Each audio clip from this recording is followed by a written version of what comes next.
esto de la unidad de la iglesia. Y cuando Pablo, los apóstoles hablaban de la unidad de la iglesia, cuando mandaban las cartas que hablan de la unidad, era porque en las iglesias que mandaba había algunos resquemores, había algunos problemitas dentro del grupo.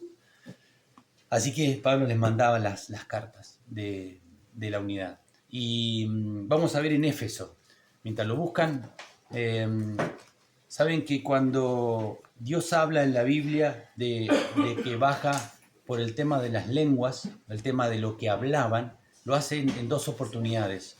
Uno está en Génesis y el otro está en Hechos.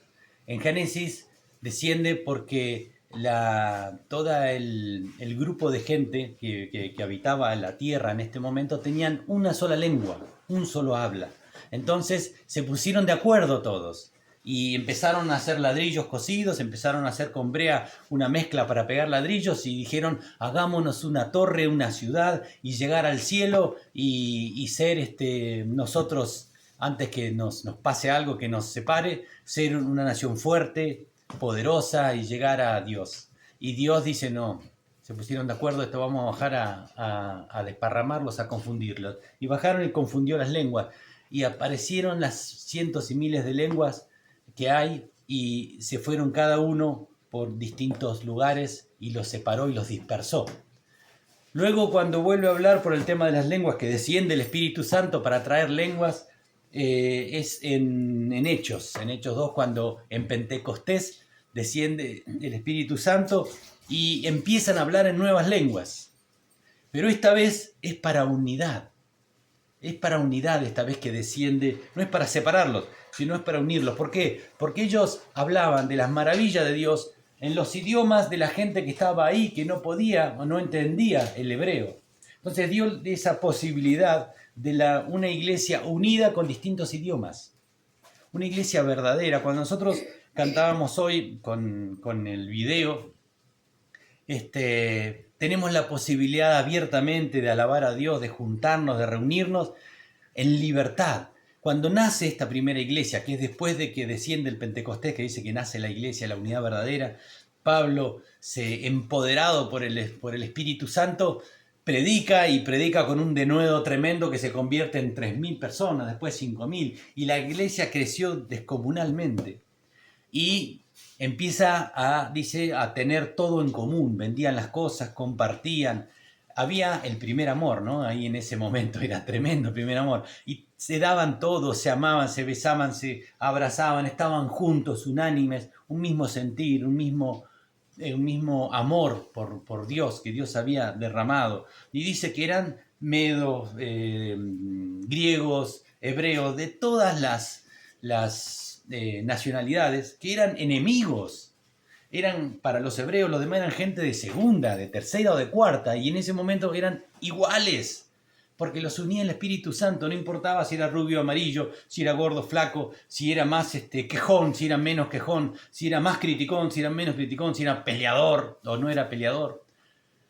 No importaba, estaba el amor de Dios en medio de ellos. Y ahí nace la primera iglesia y empieza a crecer, y Dios les permite a los romanos y a todo el mundo que empiece la persecución. ¿Para qué? Porque se estaban enquistando y no estaban dando a conocer al Rey de Gloria, que es Cristo. Entonces viene la persecución y ¡brum! Ahí cada uno van a la diáspora, ¿no? Se le dice que los envía para distintos lados, rajan como rata pertinente cuando los persiguen. Y bueno, ellos se fueron y fueron a distintos lugares a predicar la palabra. Y con esa capacidad que tenían de hablar en otras lenguas, de ir a otros lugares a predicar la palabra en la lengua de los que iban a escuchar.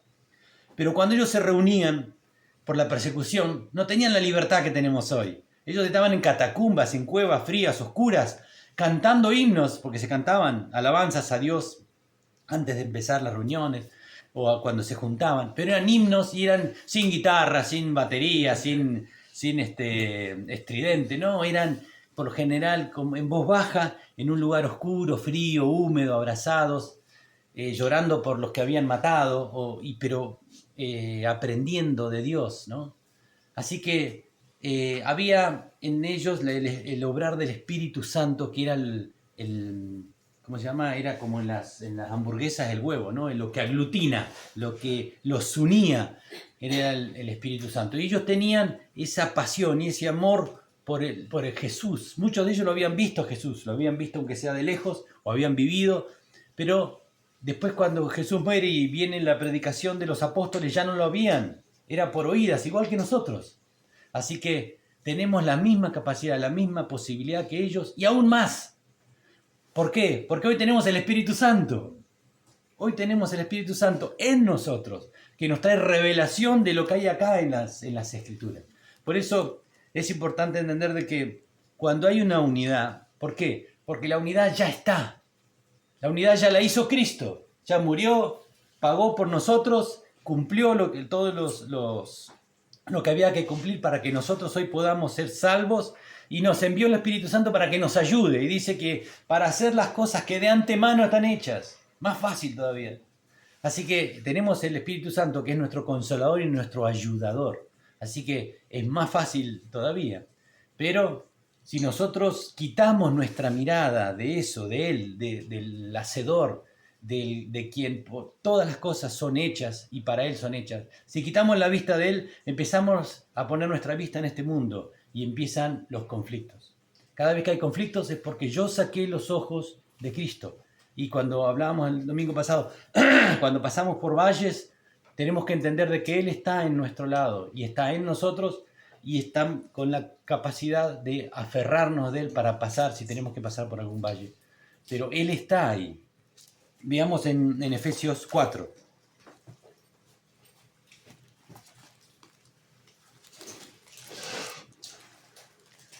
Efesios 4 dice 1. Acordémonos que esta carta está escrita por Pablo después de haber ido a Éfeso y estar 3 años ahí en Éfeso. Se vuelve cuando se va a Roma y termina preso. Y cuando está preso, él escribe esta carta y dice: yo pues preso en el Señor os ruego que andéis como es digno de la vocación con que fuisteis llamados, con toda humildad, mansedumbre, soportándoos con paciencia. Mansedumbre, ¿qué es mansedumbre? Mansedumbre, tenemos que tener la imagen de un caballo. El caballo, cuando está salvaje, tiene toda la fuerza, los bríos y la altura, la musculatura, la velocidad, la potencia, y después cuando es amansado, tiene la misma fuerza, la misma potencia, todo igual, nada más que responde a un amo. Las mismas fuerzas, pero le responde un amo. Eso es manso, eso es la mansedumbre. Nosotros hemos sido comprados, si no, yo estaría muerto, de eso lo puedo afirmar, yo estaría muerto si no hubiera puesto Dios varias veces su mano en mi vida. Fuimos comprados, así que ya le pertenecemos al Señor, lo que hemos le dicho, sí, a Cristo. Dice, y soportándoos con paciencia los unos a los otros. Cristo conocía de antemano, porque lo vio en sus discípulos que andaban peleándose. Así decía un amigo, ya te levantaste peleadora. Cuando la señora se levantaba media chinchuda, ya te levantaste peleadora. Cuando Jesús conocía nuestro ser, así que Él lo ha repetido muchas veces, ¿no? Soportándoos con paciencia los unos de los otros. Con paciencia, me va a tener que aguantar con paciencia, hermano. Pero con amor. ¿Con qué amor? Con el amor de Cristo. Efesios 4, 3. Solícitos en guardar la unidad del Espíritu en el vínculo de la paz. ¿Qué es lo que nos tiene que unir a nosotros, a todos? La paz. ¿Pero qué paz? No la paz de que es la ausencia de conflictos, sino la paz que trae la presencia de Dios en nuestras vidas. La presencia del Espíritu Santo. El resultado, que es el fruto, lo que da el obrar del Espíritu Santo en mi vida, es esa paz. En esa paz es la que tiene que reinar en el medio de todo. Un cuerpo, un espíritu, como fuisteis llamados, en una misma esperanza de vuestra vocación. En un cuerpo. Acá en Efesios, Pablo habla de la iglesia como un cuerpo, como un templo, como una novia, y después dice como un soldado. ¿Por qué? Porque siempre es en unidad. No existe el llanero solitario en el cristianismo, no. Es un cuerpo que lo une la presencia de Dios. En un cuerpo, en un espíritu, como fuisteis también llamados en una misma esperanza de vuestra vocación. Esa esperanza de que cuando uno muere y deja este mundo, el cuerpo reposa hasta la segunda venida del Señor, que seremos arrebatados en las nubes y estaremos por la eternidad con el Señor. Por la eternidad me van a tener que aguantar a mí. Por la eternidad va a tener que estar al lado del que está a tu lado ahora. Qué momento. Pero allá no va a haber baño. Allá no va a haber bañadero. Este se esconde acá atrás. ¿Bien?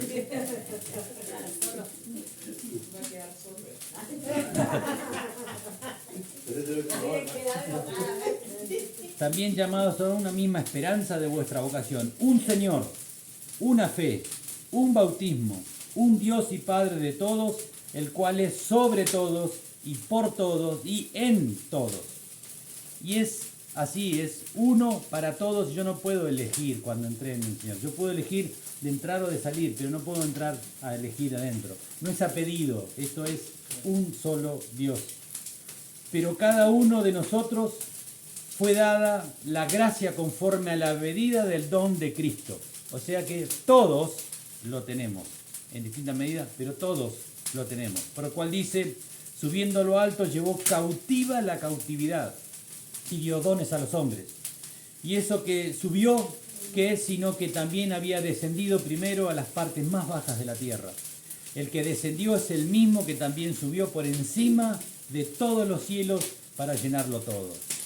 Y él mismo constituyó a unos apóstoles, a otros profetas, a otros evangelistas, a otros pastores, a otros maestros, a fin de perfeccionar a los santos para la obra del ministerio. Acá nos da la posibilidad de entender que esto hay un orden en todas las cosas. Dios es un Dios de orden y siempre hay un para, ¿no? Para la obra del ministerio, para la edificación del cuerpo de Cristo. ¿Para qué? Para esto, para edificarnos unos a otros, para hacer crecer la iglesia, para que la iglesia cada vez esté más fuerte, más unida, siempre con un mismo Dios, una fe, un bautismo y un solo Señor. Hasta que todos lleguemos a la unidad de la fe. O sea que nos da todo esto, debemos vivir, ¿para qué y hasta cuándo? Hasta que todos lleguemos a la unidad de la fe y del conocimiento del Hijo de Dios, a un varón perfecto, a la medida de la estatura de la plenitud de Cristo. ¡Wow! Nos puso la vara bien alto, cosa que vamos a estar toda la vida, porque nuestra vida en Cristo es un proceso, no es un suceso desde el momento que yo me convierto, sino que ese suceso hasta mi muerte va a haber un proceso de crecimiento, de santificación. Ya somos santos, porque es como que yo tuviera acá y Dios me ve a través de la sangre de Cristo, me ve a mí, me ve santo, me ve justo, me ve puro y de su propiedad. Pero para nosotros verlo a Él es un proceso que va a llevar en unos un poquito más, en otros tal vez un poquito menos, pero todos estamos en un proceso de santificación. Para que ya no seamos niños fluctuantes llevados por doquiera de todo viento de doctrina, por estratagema de hombres que para engañar emplean con astucia las artimañas del error. Cuando viene el diablo, viene acá a robar, a hurtar, a matar y a destruir. Él es el padre de la mentira. Dios es verdad, Jesús es verdad.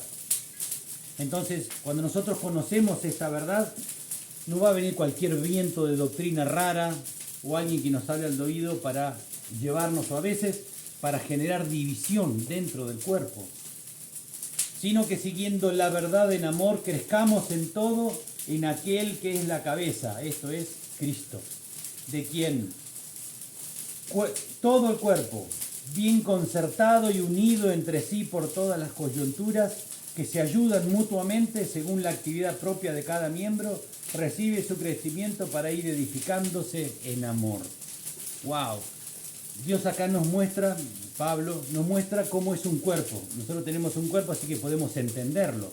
Y ver cómo mi antebrazo con mi brazo se unen a través del codo y por el codo pasan la sangre, los líquidos sinoviales, todo lo que nutre y llega hasta la punta del dedo, ¿no? Y eso es lo que Dios quiere que nosotros seamos. Que con los hermanos está Cristo en el medio, que es la que nos hace el feedback de ida a todo. ¿Por qué? Porque nosotros vamos a crecer a través de los hermanos y a través de nosotros el entendimiento de la palabra. Yo estudio y te puedo bendecir a vos. Yo recibo bendición económica para poder bendecirte a vos. Yo recibo cualquier bendición para poder extender el reino, para que la gente, los que no lo conocen, puedan aún conocer a Dios, se les puedan caer las vendas que el diablo ha puesto en sus ojos, para que se edifique el cuerpo de Cristo. El cuerpo es uno y dice que igual que nuestro cuerpo se va nutriendo a través de los hermanos. Algunos somos menos, otros son más, pero tenemos más nutrientes que otros, pero Dios usa esos nutrientes para a través de otros llegar a los que no lo tienen. Y es un individuo dentro de un cuerpo, como decía al inicio, ¿no? Que el Señor nos habla acá, un cuerpo, un templo, una novia que va a venir a buscar a Jesús o un soldado. 1 Corintios 12 nos habla de los dones y que los dones del cuerpo, 1 Corintios 12, no son para división ni son tampoco para que se crean con mayor poder espiritual aquel que lo tiene. Los dones, todos tienen dones, todos tienen dones. Debemos procurar el don mayor del Espíritu Santo, pero todos tenemos dones. Algunos tienen 2, 3, pero todos tenemos dones. Y no por eso quiere decir de que haya una autoridad espiritual porque tenga más o menos dones. 1 Corintios 12:12 dice, porque así como un cuerpo es uno y tiene muchos miembros, todos los miembros del cuerpo, siendo muchos, son un solo cuerpo, así también Cristo. Porque por un solo espíritu fuimos todos bautizados en un cuerpo, sean judíos, griegos, argentinos, peruanos, checoslovacos, chilenos, sean esclavos, sean libres, y a todos nos dio a beber de un mismo espíritu. Además, el cuerpo no es un solo miembro, sino muchos. Si dijere el pie, porque no soy mano, no soy del cuerpo, por eso no será del cuerpo. ¿Cuántas veces vemos las quejas de los que no son reconocidos, amargarse y a veces irse de la iglesia, porque estaban equivocadas su forma de ver el cuerpo de Cristo? Somos todos iguales. Ahora lo va a decir, algunos son miembros que se ven, otros son miembros que no se ven y que guardamos más decoro con ellos. Pero todos somos miembros de un mismo cuerpo. Porque el 13, porque por un solo espíritu fuimos todos bautizados en un cuerpo, sean judíos, griegos, sean esclavos, libres, a todos nos dio de beber de un mismo espíritu. Además el cuerpo no es un solo miembro, sino muchos. Si dijere el pie, porque no soy mano, no soy cuerpo, ¿por qué no será del cuerpo? Y si dijere la oreja, porque no soy ojo, no soy del cuerpo, por eso no será del cuerpo. Si todo el cuerpo fuese ojo, ¿dónde estaría el oído? Si todo fuese oído, ¿dónde estaría el olfato? Mas ahora Dios ha colocado en los miembros, cada uno de ellos en el cuerpo, como Él quiso. Como Él quiso. Porque si todos fueran un solo miembro, ¿dónde estaría el cuerpo? Pero ahora son muchos los miembros, pero el cuerpo es uno solo. Ni el ojo puede decir a la mano, no te necesito. ¡Wow! ¿Escucharon eso, no? Ni el ojo le puede decir a la mano, no te necesito, ni tampoco la cabeza, los pies, no tengo necesidad de vosotros. Mirá la importancia. Si Dios puso a cualquiera que Él decidió en medio nuestro como miembro, tenemos que respetarlo porque es igual a mí. Antes bien, los miembros del cuerpo que parecen más débiles son los más necesarios. Y aquellos del cuerpo que nos parecen menos dignos, a estos vestimos más dignamente. Y los que en nosotros son menos decorosos, se tratan con más decoro. Porque los que en nosotros son más decorosos no tienen necesidad, pero Dios ordenó el cuerpo dando más abundante honor al que le faltaba, para que no haya desaveniencia en el cuerpo, sino que los miembros todos se preocupen los unos por los otros. De manera que si un miembro padece, todos los miembros se duelen con él. Y si un miembro recibe honra, todos los miembros con él se gozan. Vosotros pues sois el cuerpo de Cristo y miembros cada uno en particular. Y a unos puso Dios en la iglesia primeramente apóstoles, luego profetas, luego tercero maestros, luego los que hacen milagros, después los que sanan, los que ayudan, los que administran, los que tienen don de lenguas. ¿Son todos apóstoles? ¿Son todos profetas? ¿Son todos maestros o hacen todos milagros? ¿Tienen todos dones de sanidad? ¿Hablan todos lenguas? ¿Interpretan todos? Procurad pues los dones mejores, mas yo muestro un camino aún más excelente. La importancia de la unidad. Todos somos iguales para Dios. Todos somos iguales. Nadie es más que el otro. Y la importancia de que, ¿cómo puede bendecirte a vos Dios? A través mío. Cuando a veces oramos por los niños del África, y si yo no voy al África, ¿quién va a usar? Va a usar a un cristiano, va a usar a uno de sus hijos.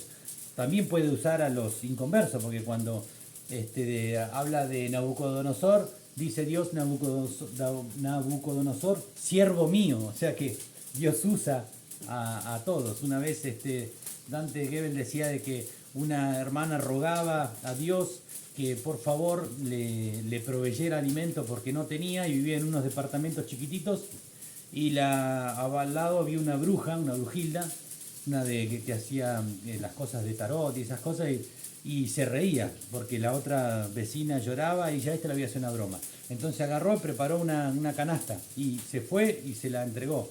Y ella dijo, gracias vecina, gracias Dios por traerte. Dice, no fue Dios, fui yo, la brujilda al lado. Dice, no, cuando sus hijos claman hasta el diablo obedece.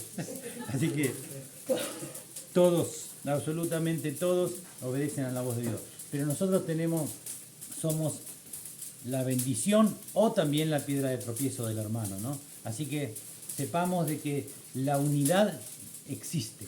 Nosotros tenemos que guardarla. La unidad como Cristo, una unidad en humildad, como decía antes. Veamos Filipenses 2, 1. Cuando Cristo habla de Gálatas, Corintios, después de Efesios, Filipenses 2, en el 1.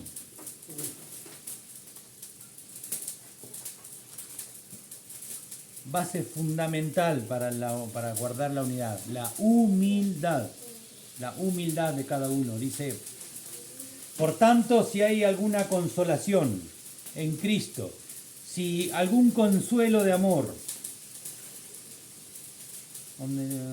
si algún afecto entrañable o alguna misericordia, completad mi gozo sintiendo lo mismo, teniendo el mismo amor, unánimes, sintiendo una misma cosa. Acá está hablando del alma, de los sentimientos, ¿no? Nada hagáis por contienda o por vanagloria, antes bien con humildad, estimando a cada uno a los demás como superiores a él mismo. Eso es la base fundamental de la humildad. Conocer al otro como mayor, como más necesitado, como más necesitado de honra. Si yo me considero menor que el hermano, jamás lo voy a ofender. Jamás voy a querer pasar por encima de él. Jamás voy a querer que al otro le pase algo. Cuando yo estimo a la otra persona, no hago cosas que agreden, no pienso mal en el otro. Por eso nos pide que seamos como la humildad de Cristo. Está bien, la vara es muy alta, pero es donde nosotros tenemos que apuntar para tener de referencia y ejemplo. Nada hagáis por contienda, nada o por vanagloria para vos mismo, sino bien con humildad, estimando a los demás como superiores a él mismo, no mirando cada uno por lo suyo propio, sino cada cual también por los de los otros. Haya pues en vosotros este sentir que hubo también en Cristo Jesús, el cual, siendo en forma de Dios, no estimó al ser igual a Dios como cosa que aferrarse, sino que se despojó a sí mismo, tomando forma de siervo, hecho semejante a los hombres, y estando en la condición de hombre se humilló a sí mismo, haciéndose obediente hasta la muerte y muerte de cruz. Por lo cual Dios también lo exaltó hasta lo sumo y le dio un nombre que es sobre todo nombre, para que en el nombre de Jesús se doble toda rodilla que está en los cielos y toda lengua confiese que Jesucristo es Señor, para gloria de Dios Padre. Eso es lo que tenemos que hacer, ese es el ejemplo. O sea, ¿para qué? Para eso, para ese ejemplo que es Cristo. Él, siendo Dios, se humilló, se hizo hombre. Y no solamente se hizo hombre, se hizo esclavo y se hizo, ¿cómo se dice? Cuando ni siquiera habló cuando lo condenaron.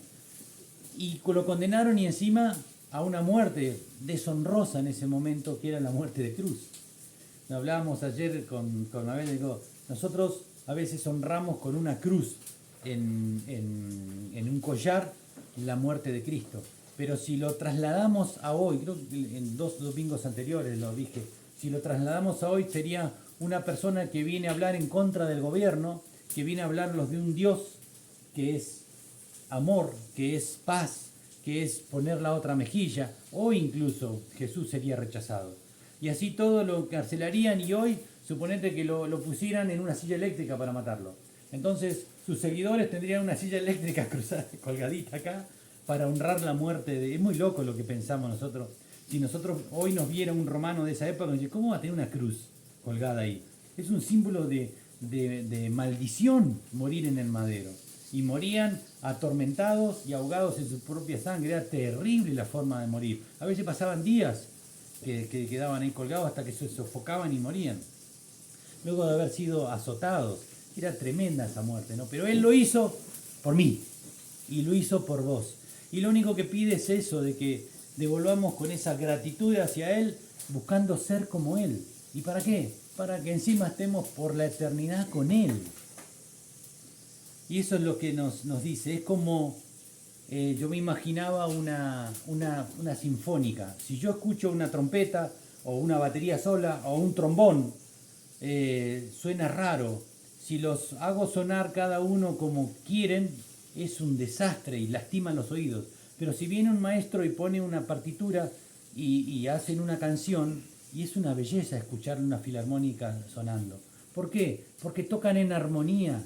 Veamos el Salmo 133. Tocan todos juntos una misma armonía. El Salmo 133. Hay una partitura que los guía, hay un maestro que los guía. Todos hacen lo que le dice el maestro. Entonces hay una belleza de armonía para los oídos. Salmo 133. Es ¿cómo se dice? Un cántico de David. Salmo 133. Mirad cuán bueno y cuán delicioso es habitar los hermanos juntos, pero en armonía. No como cada uno tocando lo que quiere en una banda, sino tocando todos juntos en armonía. Eso es bueno y delicioso. Es como el buen óleo sobre la cabeza, el cual desciende sobre la barba de Aarón y baja hasta el borde de sus vestiduras. Cuando en Génesis 29, si no me equivoco, en Génesis no, en Éxodo, Dios le dice a Moisés todas las cosas que tenía que hacer, todas las leyes que tenía que hacer, le dice que iba a tomar el aceite de la unción y lo iba a ungir, para ungirlo a Aarón, su hermano, como sacerdote. Él era descendiente de la tribu de Leví, era levita.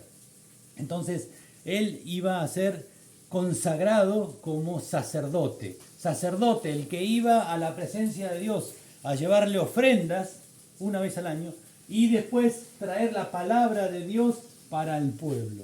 Ese Aarón fue el que después, cuando, un poquito después, Moisés va al monte Sinaí, agarra un becerro de oro y empiezan a adorar a otros dioses. No, bueno, ese Aarón, porque Dios conocía su corazón.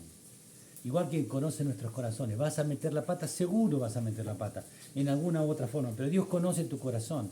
Y Él quiere, porque conoce tu corazón, que te vas a arrepentir y vas a volver nuevamente a Él.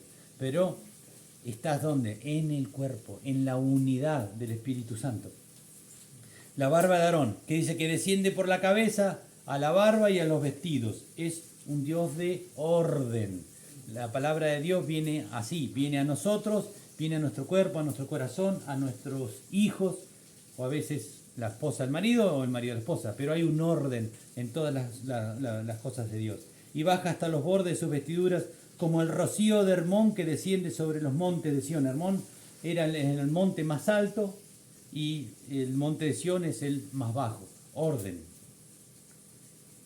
Porque allí envía Jehová bendición y vida eterna. Es la unidad de Cristo, la armonía de Dios, todos juntos.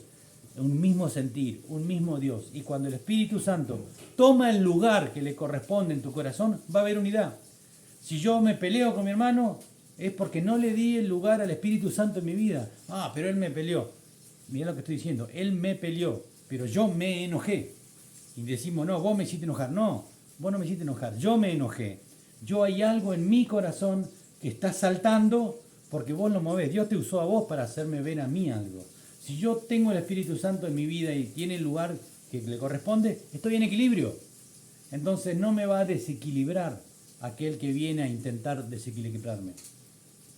Y cuando vemos nosotros conflictos o sufrimiento en el hermano, Dios nos usa a nosotros, como vimos el domingo pasado, a veces con una palabra o a veces con un abrazo y llorar con el que llora. A veces palabra, pero a veces no palabra, sino empatía, llorar, abrazar, consolar y estar. Pero Dios usa a cada uno de sus hermanos para bendecirnos a nosotros. Dios recibe un pedido de Jesús en Juan 17. Él le pide a Dios por la unidad de la iglesia. Todo lo que Jesús le pide al Padre, Dios se lo concede. O sea que la unidad de la iglesia ya está. Yo tengo la obligación de guardarla. Cuando Pablo le escribe a los corintios, que leímos en Corintios 12:12, cuando le escribe a los corintios, era porque había problemas entre los corintios. Algunos decían, yo soy de Pablo, yo soy de Apolo, yo soy de Cefas. ¿Por qué? Porque había división, había conflicto entre ellos por intereses particulares, por problemas no resueltos en su interior. Había problemas. Entonces Pablo les manda esa carta. Es duro con ellos, es muy duro. Porque le dice, si vos no estás de este lado, está acá. Y es bueno que pasen estas cosas, estas divisiones, porque muestra quién está en el reino. ¡Wow! Con eso. Si vos te estás peleando con otro, ¿cuál de los dos está en el reino? Es importante entender de que la unidad ya está. Yo tengo que guardarla. Y es mi obligación y mi función guardar la unidad de la iglesia. En Juan 17... es la oración de Cristo al Padre. Juan 17. Así que me habían aplaudido. Juan 17. Dice en el 11. Juan 17, 11. Y ya no estoy en el mundo, mas estos están en el mundo, y yo voy a ti, Padre Santo, a los que me has dado.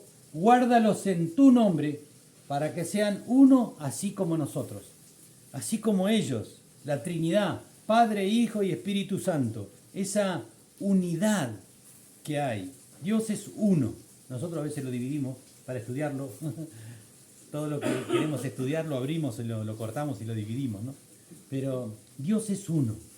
Dios es Dios Padre, es Dios Hijo y Dios Espíritu Santo. Dios es uno. Y como en esa unidad dice que nosotros tenemos que convivir aquí en la tierra con nuestros hermanos, en unidad. En el 20 dice, mas no ruego solamente por esto, sino también por los que han de creer en mí por la palabra de ellos. Jesús le está pidiendo al Padre por los apóstoles. Y a los apóstoles no solamente por ellos, sino todos los que venían después. O sea que Dios está pidiendo por vos. Jesús le pidió al Padre aquí en la tierra por vos. ¡Wow! ¿Sabe eso? Jesús le pidió al Padre por vos. Está en vos y en mí aceptar y hacer nuestra esa oración. Para que todos sean uno, como tú, oh Padre, en mí y yo en ti, que también ellos sean uno en nosotros, para que el mundo crea que tú me enviaste. ¿Cómo van a creer el mundo? ¿Va a creer en Cristo? A través de la unidad de la iglesia. Si no hay unidad en la iglesia, el mundo no cree, porque el diablo se hace un festín. Si no hay unidad entre los hermanos, no somos de ejemplo para el mundo. Mirá hasta dónde llega la necesidad de la unidad, de que la unidad sea vista por el mundo, ¿no? La gloria que me diste, yo les he dado para que sean uno, así como nosotros somos uno. Cuando Cristo caminó por la tierra, dice que Él iba caminando por la tierra y los demonios se manifestaban. Todos los que estaban con Él se sanaban. Cuando Él se va y viene el Espíritu Santo, los apóstoles que habían estado con Jesús, Jesús sopló sobre ellos y les dijo, reciban el Espíritu de Dios. Ellos caminaban y dice que Pablo iba caminando y la sombra que él proyectaba sanaba a los enfermos. Ellos se acercaban a alguien y el demonio que tuviera se manifestaba. Esa es la gloria de Dios. Y la gloria de Dios que Jesús tenía, te la tenés vos también. Dice, la gloria que me diste yo se las he dado. Tenés la gloria de Cristo, pero no se la dejás salir. No dejás salir la gloria de Dios para afuera con mi forma de ser, con mi forma de pensar, con mi forma de actuar. No permito que la gloria de Dios salga para afuera y contamine con ese olor fragante todo el resto y el mundo que espera la manifestación de los hijos de Dios, está esperando de que Dios se manifieste a través nuestro, dice que gime, esperando de que una vez me decida y le dé el espacio a Dios que quiere tomar en mi vida para que se extienda la iglesia, para que el mundo crea en Cristo Jesús. Yo en ellos, decía Jesús, y tú en mí, para que sean perfectos en unidad, para que el mundo conozca que tú me enviaste y que los has amado a ellos como también a mí me has amado. Padre, aquello que me has dado, quiero que donde yo estoy, también ellos estén conmigo, para que vean mi gloria que me has dado, porque me has amado desde antes de la fundación del mundo. Padre justo, el mundo no te ha conocido, pero yo te he conocido, y estos han conocido que tú me enviaste. Y les he dado a conocer tu nombre y les daré a conocer aún, para que el amor con que me has amado esté en ellos y yo en ellos. Esa es la gloria de Dios, es la que está en medio nuestro. Dice que cuando dos, la Biblia, cuando dos o tres están reunidos en su nombre, Él está en medio nuestro. Y además, Él le pidió al Padre de que seamos uno, de que esté en nosotros y con nosotros, y Dios se lo ha cumplido. Hoy Cristo está en medio nuestro, dice que sus ángeles acampan alrededor de los que le temen y nos ayudan en todas las cosas que Él preparó de antemano. Cristo está en vos, el autor y el consumador de todas las cosas, en quien todas las cosas son hechas por Él y para Él, está en tu vida, está en tu corazón y está con vos. Depende de mí darle el espacio que le corresponde al Espíritu Santo para que se manifieste. Y esa manifestación, con la manifestación de mi hermano, es imposible de parar. Es la manifestación del poder de Dios. Pero dice que se hace a través de la unidad. Y el mundo va a creer en Jesús cuando vea una iglesia unida, sin resquemores, sin celos, sin problemas, sin enojos, sin contiendas, sin buscar el bien propio, sino buscar el bien del otro. En Efesios 4, para terminar, vemos que tenemos esta nueva vida en Cristo. Cuando yo le he dicho sí al Señor, lo acepté en mi corazón y lo hice Salvador y Señor. ¿Qué quiere decir eso? Que Él es el dueño de mí. Ya no hago lo que yo quiero, sino lo que Él me pide acá en la Biblia. O sea, por eso tengo que leer la Biblia y orar toda la mañana. Pero ser obediente a lo que Él me pide, no solamente creer en Él, porque dice la Biblia que los demonios creen y tiemblan en Dios. Pero yo tengo que creer en Dios, bien haces, dice, pero tenés que creerle a Dios, lo que está escrito acá, creerle a Dios. Dice en el 4:17, esta nueva vida que tenemos en Cristo, esto pues digo y requiero en el Señor, que ya no andéis como los otros gentiles que andan en la vanidad de su mente, teniendo el entendimiento entenebrecido, ajenos a la vida de Dios por la ignorancia que en ellos hay, por la dureza de su corazón. Eso es lo que ha hecho el enemigo. ha entenebrecido sus mentes y sus corazones y no les puede resplandecer la luz de Cristo. Cuando ese velo se cae, resplandece la luz y puede cambiar mi vida. ¿Cómo hace Dios para que ese velo le caiga a la gente? A través de ustedes. Sí, a través de nosotros, que llevamos el Evangelio, llevamos la luz y le abrimos la boca para que Dios la use para predicar la palabra, para que ellos vean una iglesia unida. Eso hace que sus vendas caigan y quieran conocerlo, ¿no? Dice en el 4:22, en cuanto a la pasada manera de vivir, despojaos del viejo hombre, que está viciado conforme a los deseos engañosos, y renovaos en el espíritu de vuestra mente. Eso es arrepentimiento, renovar el espíritu de nuestra mente, ¿no? Dice que nosotros tenemos que estar muertos al pecado, muertos a la vieja vida. Y un muerto, si paso, lo pateo, lo orino, le tiro piedras, no reacciona. Si vengo y lo peleo, no se enoja. Eso es un muerto. ¿Por qué? Porque ya estoy muerto a mí yo. Vestidos del nuevo hombre. Acá viene la pilchita. La pilchita planchadita, linda, bonita, blanca. Y vestidos del nuevo hombre, creado según Dios a la justicia y santidad de la verdad. Por lo cual, desechando la mentira, hablad verdad cada uno con su prójimo, porque somos miembros los unos de los otros. Airaos, enojate un poquito, pero no pequéis, que no se ponga el sol sobre vuestro enojo. ¿Por qué? Porque si no le doy lugar al enemigo. No deis lugar al diablo. Y esta palabra me la dieron a mí hace muchos años el Señor. El que hurtaba no hurte más, sino trabaje haciendo con sus manos lo que es bueno, para que tenga que compartir con el que padece necesidad. ¿Cómo va a bendecir a mi hermano Dios? A través mío. Ninguna palabra corrompida salga de vuestra boca, sino la que sea buena para la necesaria edificación, a fin de dar gracia a los oyentes. Y no contristéis al Espíritu Santo de Dios, con el cual fuisteis sellados para el día de la redención. Quítense de vosotros toda amargura, enojo, ira, gritería, malas palabras y toda malicia.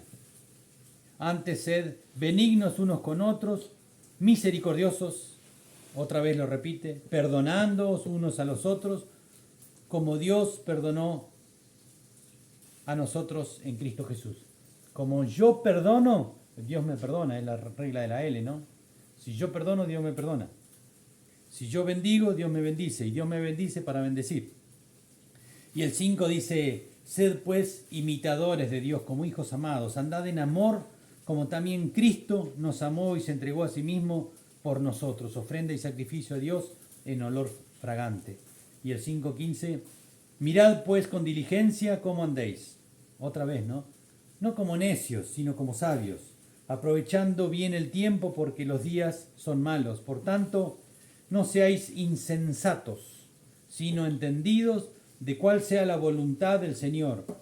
No os embriaguéis con vino, en lo cual hay disolución, antes bien, sed llenos del Espíritu, hablando entre vosotros con salmos, con himnos y cánticos espirituales, cantando y alabando al Señor en vuestros corazones, dando siempre gracias por todo al Dios y Padre en el nombre de nuestro Señor Jesucristo. Y después en Efesios también y en Filipenses dice, y a Antique y a Sebodia, que díganles que se arreglen. Pablo conocía lo que pasaba en Corintio, en Éfeso, en Filipos, en las ciudades, y Dios les manda esas cartas. ¿Para qué? Para que guarden la unidad. Porque el mundo va a creer en Cristo si ve una iglesia unida, fuerte y trabajando juntos. Trabajando, como veíamos en el video del incendio, muchas iglesias con incluso trasfondos o algunas cosas distintas a nosotros de forma de pensar, en liturgia, en muchas cosas distintas. Pero estábamos juntos y orábamos y cantábamos y hacíamos culto a Dios. Hermoso, fue un tiempo muy, muy, muy, muy lindo. Así que lo que nos pide Dios es eso, que guardemos la unidad que Él ya dio. Y la dio a través de la presencia de su Hijo, a través del Espíritu Santo en nosotros. La unidad ya está, guardémosla. Y es tan importante que hace crecer la iglesia. Dice que por la unidad de su cuerpo crece la iglesia internamente. Y por la unidad de ese cuerpo crece la iglesia hacia afuera. Y eso es lo que Dios nos llamó. Ir y predicar el Evangelio a toda criatura, bautizándolos, haciendo discípulos. Eso es lo que tenemos que hacer, ir a predicar el Evangelio. Nosotros acá crecemos entre nosotros.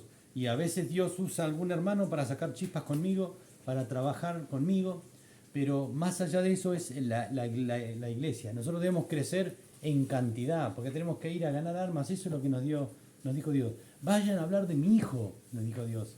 Extiendan el reino haciendo conocer al Hijo, a Jesús. El mundo tiene que conocer a Jesús. Es lo que nosotros debemos hacer. Que guardemos la unidad, que es lo que predica. Amén. Padre, en el nombre de Jesús de Nazaret te damos la gloria a vos, Señor. Padre, lo que has puesto en mi corazón lo he expresado y sé que va a cumplir el propósito por el cual tú lo enviaste.